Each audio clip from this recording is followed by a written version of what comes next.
guys, Welcome welcome back back to to Mane ಮನೆ ಮಾತು Maatu with with M square. In Yes. ಮುಂದೆ ನಾವು ನಿಮ್ ಮುಂದೆ. ಸೊ ಗೈಸ್, ಇವತ್ ನಾವ್ ಎಲ್ಲಿದೀವಿ ಅಂತ ಗೊತ್ತಾಯ್ತಾ? ನೀವು ಪಿಕ್ಚರ್ ನೋಡಿದ್ರೆ ನಿಮ್ಗೆ ಗೊತ್ತಾಗ್ತಾ ಇರ್ಬೋದು, ನಾವಿರೋದು ದೇವಸ್ಥಾನದಲ್ಲಿ. ಅದು ಸಾಲಿಗ್ರಾಮ ದೇವಸ್ಥಾನ, ಕೆಂಗೇರಿಯಿಂದ ಒಂದು 12 ಕಿಲೋಮೀಟರ್ ದೂರದಲ್ಲಿದೆ ಅಷ್ಟೇ. ಇಲ್ಲಿ ಮೂಲ ದೇವರು ಬಂದ್ಬಿಟ್ಟು ವೆಂಕಟೇಶ್ವರ ಸ್ವಾಮಿ. ಇದ್ರ ಜೊತೆ ನಾವು ಬೇರೆ ಬೇರೆ ದೇವರುಗಳನ್ನ ನೋಡ್ಬೋದು. ಲೈಕ್ ಪದ್ಮಾವತಿ ದೇವಿ ಆಗಿರ್ಬೋದು, ಗೋದಾದೇವಿ, ಭೂವರ ಸ್ವಾಮಿ, ಆಮೇಲೆ ವೇಣುಗೋಪಾಲ ಸ್ವಾಮಿ, ಈ ತರ ಅನೇಕ ದೇವರುಗಳನ್ನ ಅಲ್ಲಿ ಪ್ರತಿಷ್ಠಾಪಿಸಿದ್ದಾರೆ.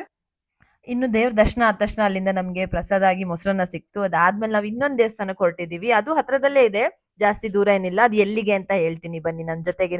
ಫುಲ್ ವಿಡಿಯೋ ನೋಡಿ, ನಿಮ್ಗೆ ಗೊತ್ತಾಗುತ್ತೆ ನಾವ್ ಎಲ್ಲಿಗೆ ಹೋಗ್ತಾ ಇದೀವಿ, ಯಾವ ದೇವಸ್ಥಾನ ಇರ್ಬೋದು ಅದು ಅಂತ. ಸೊ ಎಸ್, ಇವಾಗ ನಾವು ಬಂದು ಮುಕ್ತಿ ನಾಗೇಶ್ವರ ದೇವಸ್ಥಾನಕ್ಕೆ ಬಂದಿದೀವಿ. ಅಲ್ಲಿಂದ ಜಸ್ಟ್ 5 to 10 ಮಿನಿಟ್ಸ್ ದಾರಿ ಅಷ್ಟೇ ಇದು. ಸೊ ಇಲ್ಲಿ ಬಂದು ಸುಬ್ರಹ್ಮಣ್ಯ ಸ್ವಾಮಿನ ಮುಕ್ತಿನಾಗನ ರೂಪದಲ್ಲಿ ಇಲ್ಲಿ ಇನ್ನೊಂದು ವಿಶೇಷತೆ ಇದೆ. ಏನು ಅಂದ್ರೆ, ಇಲ್ಲಿರುವ ಮೇನ್ ಹುತ್ತಕ್ಕೆ 9 ಪ್ರದಕ್ಷಿಣೆ ಹಾಕಿದ್ರೆ ಅವ್ರ ಮನ್ಸಿನಲ್ಲಿ ಅನ್ಕೊಂಡಿರೋದು 90 ದಿನದಲ್ಲಿ ಈಡೇರುತ್ತೆ ಅನ್ನೋದೊಂದು ನಂಬಿಕೆ ಇದೆ ಇಲ್ಲಿ. ಅದು ಅಲ್ಲದೆ ಇಲ್ಲಿರೋ ಕ್ಷೇತ್ರಕ್ಕೆ ಬಂದ್ರೆ ನಾಗದೋಷ ಆಗಿರ್ಬೋದು, ಸರ್ಪದೋಷ ಆಗಿರ್ಬೋದು, ಮತ್ತೆ ಕಾಳ ಸರ್ಪದೋಷ ನಿವಾರಣೆ ಕೂಡ ಆಗುತ್ತೆ ಅಂತ ಹೇಳ್ತಾರೆ. ಇಲ್ಲಿ ಸುಬ್ರಹ್ಮಣ್ಯ ದೇವರಲ್ದೇನೆ ಶ್ರೀ ಕಾರ್ಯಸಿದ್ಧಿ ವಿನಾಯಕ ಸ್ವಾಮಿ ನೋಡ್ಬೋದು, ಪಟೇಲಮ್ಮ ದೇವಿ ನೋಡ್ಬೋದು, ಹಾಗೆ ತ್ರಯಂಬಕೇಶ್ವರ, ಈ ತರ ಅನೇಕ ದೇವರುಗಳನ್ನ ನೋಡ್ಬೋದು. ನಾವು ಆಕ್ಚುಲಿ ದೇವ್ರ ದರ್ಶನಕ್ಕೋಸ್ಕರ ಕ್ಯೂ ಅಲ್ಲಿ ವೇಟ್ ಮಾಡ್ತಿದ್ವಿ. ಅದೇ ಸಮಯಕ್ಕೆ ನಾವು ಇನ್ನೊಬ್ರನ್ನ ನೋಡಿದ್ವಿ. ಅದು ಯಾರು ಅಲ್ಲ, ಅಲ್ಲಿರೋ ಧರ್ಮದರ್ಶಿಗಳಾದಂತಹ ಡಾಕ್ಟರ್ ಗೌರಿಯಮ್ಮ. ಇವ್ರ ಬಗ್ಗೆ ನಿಮ್ಗೆಲ್ಲ ಗೊತ್ತಿರ್ಬೋದು, ನಾವು ಟಿವಿಯಲ್ಲೂ ನೋಡಿರ್ತೀವಿ ಇವ್ರನ್ನ. ಇವರು ಒಬ್ರು ಆಯುರ್ವೇದಿಕ್ ಡಾಕ್ಟ್ರು ಹೌದು, ಹಾಗೆ ಅದಲ್ಲದೆ ಇಲ್ಲಿರೋ ಧರ್ಮದರ್ಶಿಗಳು ಹೌದು ಈ ದೇವಸ್ಥಾನಕ್ಕೆ.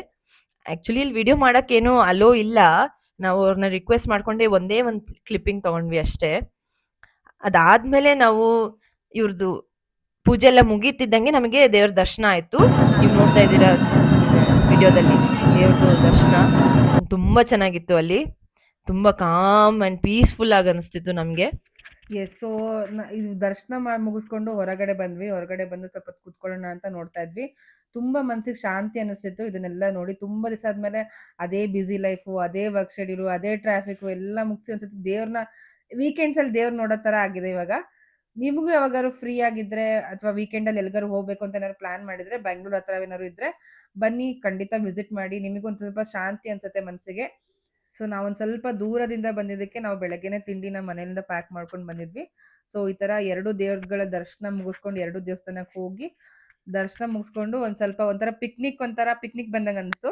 ದರ್ಶನ ಮುಗಿಸ್ಕೊಂಡು ಅಲ್ಲೇ ತಿಂಡಿ ತಿಂದು ಅಲ್ಲಿಂದ ಬಿಟ್ಟು ಮತ್ತೆ ಅದೇ ಬ್ಯಾಕ್ ಟು ಬೆಂಗಳೂರು ಲೈಫ್ ಅಂತೇಳಿ ಮತ್ತೆ ಅದೇ ಟ್ರಾಫಿಕ್ ಇಂದ ಅದೇ ರೋಡಿಂದ ವಾಪಸ್ ರಿಟರ್ನ್. ಸೊ ನೋಡಿ ಗೈಸ್, ನೀವು ಯಾವಾಗಾರು ಫ್ರೀ ಆಗಿದ್ರೆ ಎಲ್ಗಾರು ಹೋಗ್ಬೇಕು ಅಂತ ಅನ್ಸಿದ್ರೆ ಅಥವಾ ದೇವಸ್ಥಾನಕ್ಕೆ ಏನಾದ್ರು ವಿಸಿಟ್ ಮಾಡ್ಬೇಕು ಅಂದ್ರೆ ಖಂಡಿತ ಮಸ್ಟ್ ವಿಸಿಟ್ ಟೆಂಪಲ್ ಅಂತ ಹೇಳ್ಬೋದು. ನೋಡಿ, ಈ ತರ ಹೊರಗಡೆ ಕ್ಲಿಪ್ಪಿಂಗ್ಸ್ ಹಾಕಿರ್ತೀನಿ ನಾನು, ಯಾವ ತರ ಕಾಣಿಸುತ್ತೆ ದೇವ ಟೆಂಪಲ್ ಏನು ಅಂತ ಹೇಳಿ. ನೀವು ವೀಕೆಂಡ್ ಅಲ್ಲಿ ಫ್ರೀ ಆದಾಗ ವಿಸಿಟ್ ಮಾಡಿ. ಅಂಟಿಲ್ ದೆನ್, ಓಕೆ, ಬಾಯ್. ಬಾಯ್ ಬಾಯ್.